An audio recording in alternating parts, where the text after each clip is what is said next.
And it's that time of year again.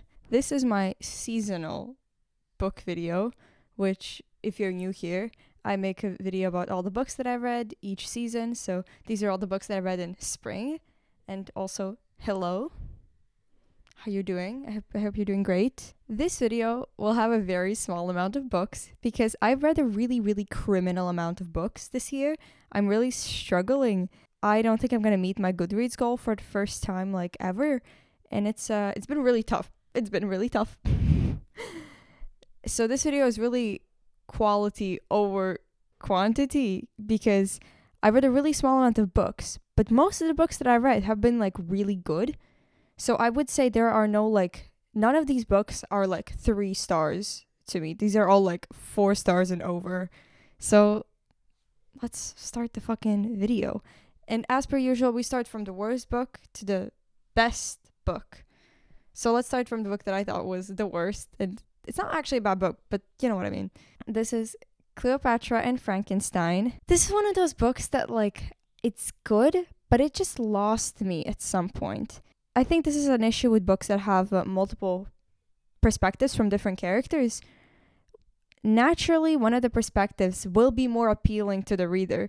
So sometimes you read one perspective and it just flies by. You accidentally read 80 pages without noticing. And other times you are reading a perspective of a character you don't really care for. And then it's just when is the shit gonna end?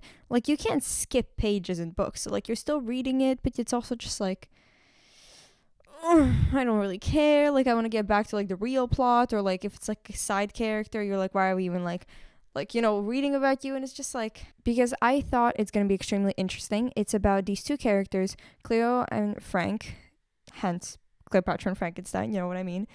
And they very abruptly get married after knowing each other for a very short period of time because one of them needs a visa. And this book just follows all sorts of characters living in New York City and just struggling with their lives. It's just a mess. It's every character just doesn't know what to do with their lives. And I feel relatable, but it's relatable, but as you're just watching them roam through this world and just do these random things, and everyone has a crazy backstory. It's a nice book, but I do feel maybe it should have been a bit more concise. So yeah, that's my thoughts on that book. The next book I borrowed from a friend. This is Girl Interrupted. This is a very famous book, so I'm guessing most of you know it. But if you don't, the plot of the book is biographical and it's mostly based on Susan Kaysen? Is that how you say her name? It's based on the author's life. Basically, Susan Kaysen went to a new psychiatrist once, and that man talked to her and he instantly sent her to a mental hospital. And it's a very famous mental hospital because it's the same one where Sylvia Plath went to, which I, as a huge Sylvia Plath fan, really enjoyed. In fact, do you want to see how big of a Sylvia Plath fan I am? I'm going to show you something and don't judge me too hard. For my birthday, one of my friends made me a huge banner of Sylvia Plath pictures. Are we seeing this? Can you even see it? I'm actually not sure if you can clearly see it. But I own this. So just so you know. I'm actually I'm thinking about the fact how that probably is I feel if I would go to the same psychiatrist Susan Kaysen went to and I told him that I have a banner of Sylvia Plath pictures, he would also sign me up to a mental hospital. So we have that in common. This is a very short book, mostly based on her experiences and on all the other girls she meets at the institution. And although I enjoyed the book, might be because it's so short, I find it very unmemorable. When I was making this video, I completely forgot I had read this book, and I was wait, oh, I read this. Wow. Let's continue with the video. This next book I actually have, so I can show it to you. This is, praying that I say it correctly, Clytemnestra. It's a brick. It's a brick. You can build houses from this. I would carry this in my backpack for a week straight when I was reading it. So it's crazy, guys. Yeah, so this is a Greek mythology retelling. This is a Greek mythology retelling about Clytemnestra. Greek mythology isn't my strongest point, but I'm pretty sure she's the sister of Helen of Troy. She better be. I mean, she better be. But anyways, this whole story is for anyone who enjoys female rage. This one's for you guys. This one's for you. Vengeance, destruction. If you like these sort of themes, this one's for you. This one's for you guys. This whole book is literally just her getting revenge. And like, I'm all for it, guys. Like, I'm all for it. The Year of Magical Thinking, Joan Didion. This book is about grief and love following the year that Joan Didion's husband dies and her daughter gets really, really ill. I think the first time you pick up a Joan Didion book, there's this element of surprise in the way that she writes, jumping back and forth in time, the way she writes both very from her own perspective, but also still manages to bring up studies and research into her writing so naturally. However, this was not my first Joan Didion book. The first Joan Didion book I read was Blue Nights. So the element of surprise on this one was a bit lost, because I remember reading Blue Nights and I was like, wow, this is so like interesting, you know, this is so like special. But once you read it again, like, it's not as surprising. The first time you read Joan Didion's writing, if you've never read it before, it's really, really shocking. Because I don't think there's a lot of people who write like she does. I'm not sure if this is a controversial opinion or no, but I like the Blue Nights more than I like this one, which I find most people saying that they like this book more than they like Blue Nights. So I'm not sure if that's a controversial opinion or no. A very short book, only like 200 pages. I was talking to a teacher at school about this book, and she was like, I don't understand how Joan Didion wrote this after the death of her husband, because if my husband would die, I would just sit there and rock like this back and forth for like hours. And I was like, yeah, I'm actually not sure either, because this strength that this woman has is so impressive. I'd say everyone has to read at least one Joan Didion book in their life. This is a pretty good one to read, I would say. Or Blue Nights. And it's also like, if you enjoy devastating reading, then I suggest these ones, because like, I love a good devastating book. They're so good. And now it's time for the icon herself, down the drain, Julia Fox. I always feel so silly when I bring up this book, because people who haven't read it or haven't heard of this book, they don't understand how good it is. Like, they're like, oh my god, Julia Fox wrote a book? Yes, and that book is in fact amazing. I think very often biographies are very mediocre, because unless you actually care about the person who you're reading it very like deeply, it doesn't really matter that much what happens in their life. However, every year there is that one amazing biography, and in my opinion, this is the biography of this year or of last year, I don't know, however you want to say it, because it's just so good. And you know, the years before there was I'm Glad My Mom Died by Jenna McCurdy. These books are so different, but they're both so good, I can't even begin to explain it. For example, I'm Glad My Mom Died, it's really good at describing the feelings and the complex relationships, but this book, it's literally just a shitstorm in the best way possible. It's because Julia Fox has lived one of the craziest lives to ever live. Like, you read this and it just gets crazier and crazier and crazier, and you're like, huh? I honestly feel like the less you know about this book, the better, because sometimes you just read a line and you're like, there's no way this fucking happened. But then you think about it for one more second, you're like, this probably definitely did happen to Julia Fox. If it happened to anyone, it happened to her. And I need a movie. I need a mini-series on Julia Fox's life. I feel like that would be so fucking great, bro. While reading this book, you genuinely feel like you are her best friend. Because on one hand, you're like rooting for her. But on the other hand, you're like condemning her. You're like, Julia, what are you doing? No, what are you doing? Maybe don't do that. Like, I didn't really look at the back of this book. And I was reading it on the plane. And then I realized that the back of this book looks like this. So I was full on sitting there in the plane reading this book, like, yep. So don't make my mistakes. Hello, I'm really sorry, but I realized that I forgot to mention one of the books. Chucky Bane by Douglas Stewart. It's another book I read this spring. I really like Douglas Stewart's books. I read Young Mungo before this one, and if you read that one, then they're really similar. Those two books are really similar, and some people criticize that, but I would say that this one is way more based on the relationship that Chuggy has with his mother, who is an alcoholic. You watch yourself rooting for both his alcoholic mother that she gets better, but also for Chuggy. It's really fascinating to watch this kid who goes through these crazy events and these traumatic events, and he's so chill because he doesn't know any better, you know? He just goes through them and he mentions them, and from his perspective, all of these events, they're seen as like, he's like, oh, that happened, by the way. Yeah, that happened. And of course, to us as a reader, like, they're unexplicable, like, terrible things that should never, like, a kid should never go through that. He should never witness that. But Chucky lives in a different world. And it's like, what the fuck? So yeah, also the 2020 Booker Prize. But I think this is a really, really great book. And now we can go back to the other books. Thank you. Demon Copperhead. This book is set in the southern Appalachian Mountains of Virginia, where our protagonist, Demon Copperhead, is born in a trailer. And this book is a crazy ride, just following this little boy grow up in a world that doesn't really know what to do with him, because he's the child of a alcoholic, drug addict. I was trying to make my point, but I did it really badly, so I'm going to do it right now.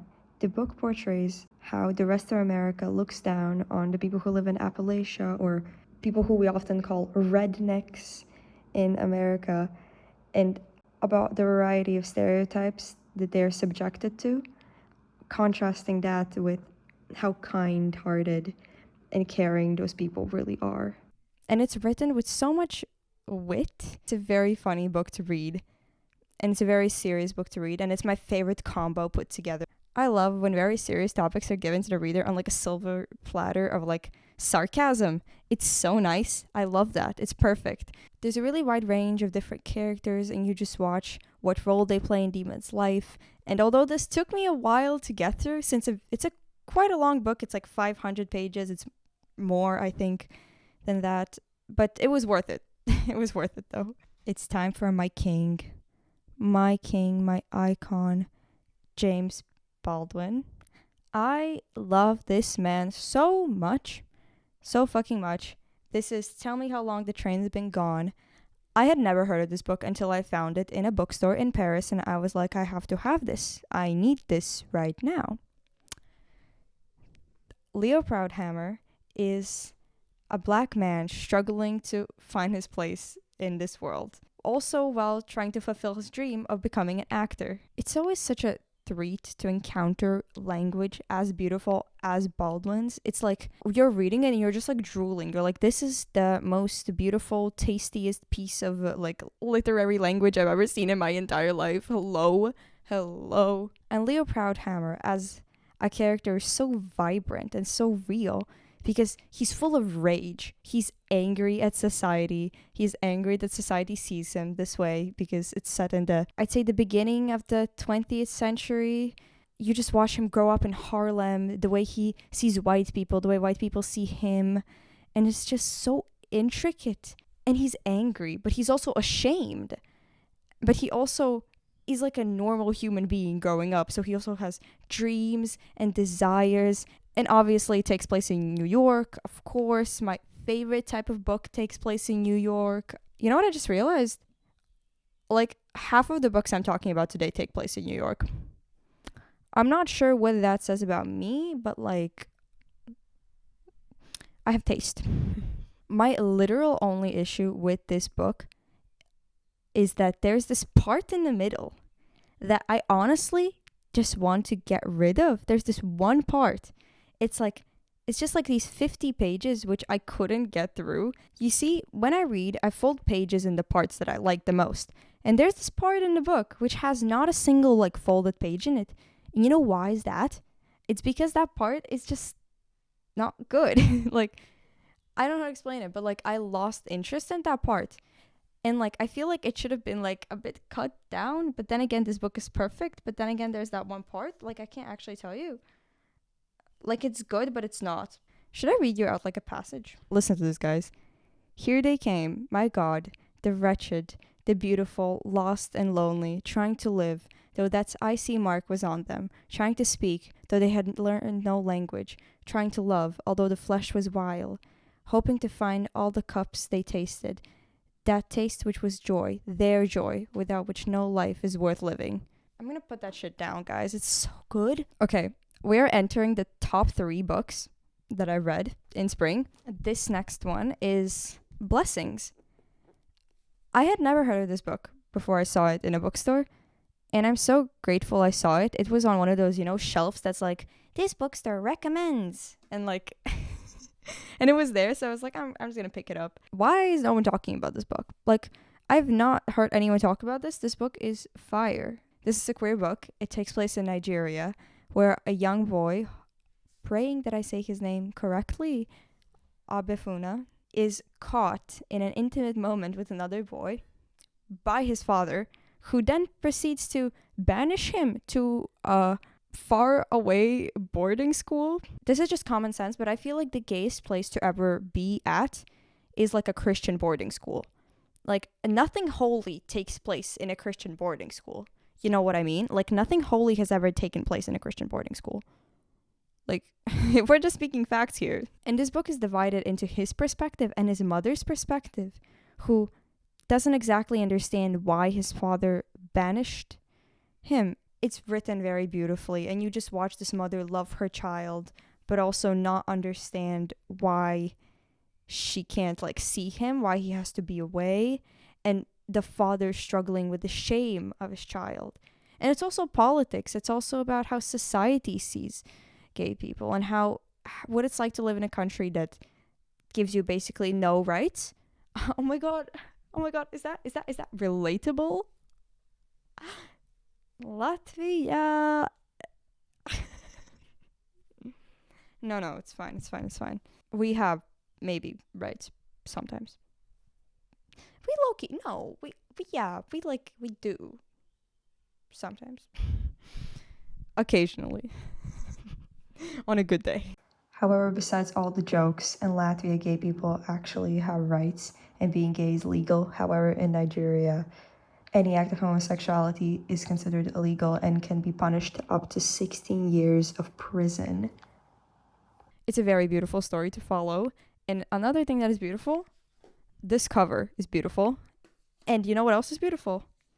When you take off, the book is red. It's literally just red. So, like, if you want to walk around and pretend like you're reading a classic and that you're, like, super mysterious, I suggest you just do this. Because that's what I did. I took off the cover and I was like, yeah, I can pretend this is Dostoevsky. No one has to know that I'm reading a book about a young gay boy. Let's continue to the second best book I read in spring. Why I'm no longer talking to white people about race. First of all, can we talk about how brilliant the idea to write white people in white is? I don't know who in the publishing industry came up with this, but you, sir or ma'am, you absolutely ate. You delivered. I had heard people say great things about this book, and I had wanted to read it for a while, but they don't sell it in Latvia anywhere. So I bought this book at the Gatwick airport, so shout out to Gatwick airport.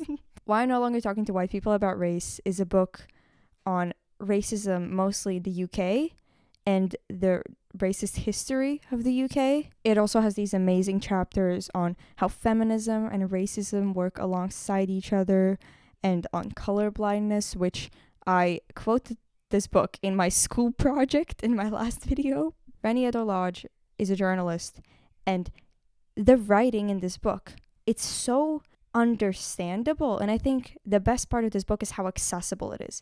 You don't need extra knowledge to read this book. Like, you don't need to be a person that has like a PhD in English writing or in like social relations to understand how this book works.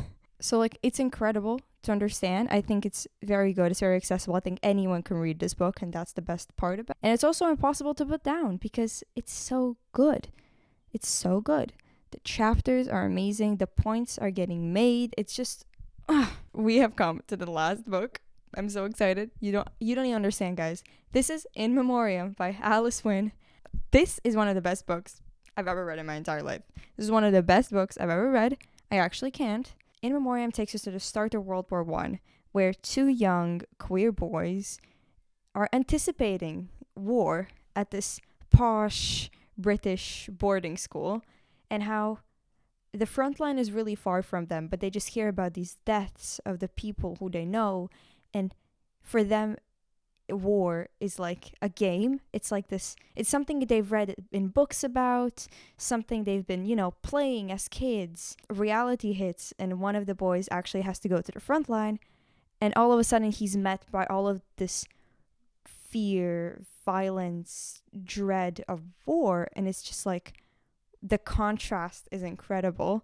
And then the other boy, who has like a low-key crush on him, also goes to war, and this book so like clearly shows you how characters are changed by war, and the language is so exquisite. It's actually like and I think what this book does really well is the judgment the characters have for each other and the misunderstandings that they constantly encounter. One of the incredible talents that Alice Wynne has is that she can take an extremely gruesome image of war and write it as if it's a lighthearted joke made by these schoolboys, and then she contrasts that image with a really simple action like playing a game of cards or drinking water, and she makes it feel like the most momentous, pivotal moment in history. This is one of the best war books I've ever read in my life, and it's also one of the best books I've read in my life. Actually, it's just the best book I've read in my life.